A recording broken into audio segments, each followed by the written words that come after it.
I'm here today to explain and evaluate the use of Adobe InDesign, which we use to produce our DPS. This software allows you to easily create a DPS due to it being publication software, although in order to add, crop and edit the images used within the DPS, they had to be previously edited on Photoshop, making it less efficient and time consuming, especially as the image of Ava took numerous attempts to find the correct colour for it to integrate with the background. Something that I found particularly easy was to add layer and text boxes, but we had to make sure that they were all separate, so when it came to change something, it was easy to find. The background colour, when being saved, did not appear to be dark on the image, but was when editing the InDesign file. This was because the background was paper instead of a swatch. For designing the poster of Ava, we use Photoshop as our software. This is because I have previous experience with this software and it helped me avoid scenarios in which I would come across major difficulties. When designing the poster, we decided to use a plain black background after our reshoot of the girls for the final poster, as it gave connotations to aid the genre of horror. We also used the green screen when shooting the girls, and to remove this, we used the quick selection tool and the polygonal lasso tool to remove tougher areas to raise, such as around the girls' faces. We also did the same for the floating photo of Ava for the DPS. We did come across one major issue which caused problems when editing the poster. This was the inability to integrate the original image for the poster. This was not only due to the image looking out of place on the poster, but also Photoshop tools being unable to correct the colouring and other aspects of the image to integrate with the rest of the poster. This was because it was either too light or too dark, and it was mainly created by the limitations of the software. When editing the floating image of Ava, I used numerous of tools to try to correct the colouring of the image, such as hue, saturation, levels and curves.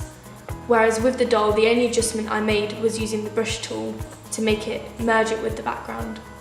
With both me and Inez having previous experience with Final Cut on completing RAS, it helped us to be more efficient and time effective when editing our main production, as we could navigate the program easily and were already acquainted with the tools within Final Cut. Although we had drawbacks with the audio, in which we could have organised better, as during production we recorded the majority of all the sound on one file and recorded unnecessary audio. This made it more time consuming and hard to find certain audio clips. Adding the filter to the short film was very easy once the colouring was adjusted, although finding the specific colour using the colour corrector and playing around with the filters given within Final Cut took a lot of time.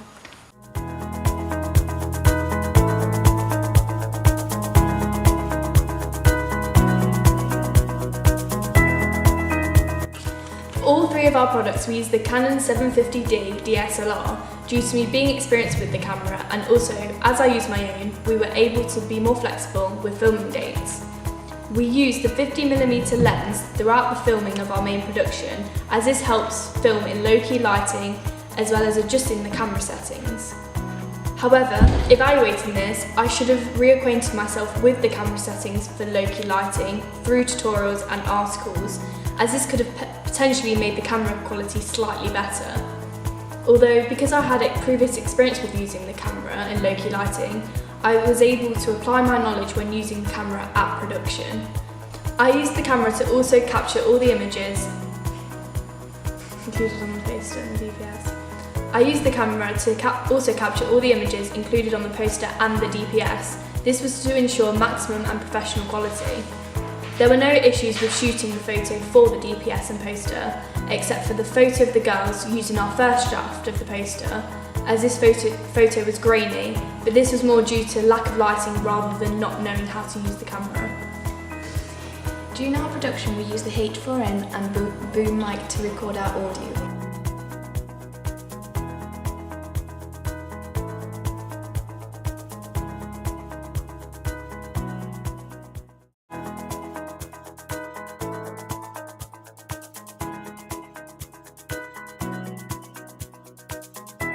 We had some issues with using the equipment during production, such as recording too much audio on one file, making it difficult for us when editing. Also, we had difficulties in finding audio due to leaving the audio to record over a long period of time, although we partly learned from this after our first shoot. Furthermore, we had missing audio due to us accidentally not recording it, meaning we had to cut the shot. To our advantage, we recorded the dialogue separately, meaning we included the dialogue just over another shot. For the short film itself, the only lighting we used was an attachable LED light to the camera for the scenes with the girls, as it needed to be in low-key lighting. We had some issues with using this, as we found it hard to find the correct placement for maximum lighting on the girls without trying to detract away from the torch light. In the end, it was held separately, as it was too heavy on the camera and was moved around a lot to gain sufficient lighting onto the girls. For the couple storyline, we did not use any additional lighting other than natural, as we filmed this during the daytime, giving us no difficulties with the lighting as we were not using lighting equipment. For the images used on both the poster and the DPS, we used soft box lighting, in which caused some difficulties, especially with the green screen, as it could create a green shadow effect which we could only see while editing, meaning our lighting was not correctly placed, leading to difficulties. Due to using softboxes at the research and planning stage, we knew how to set up equipment, making it very time efficient when it came to production.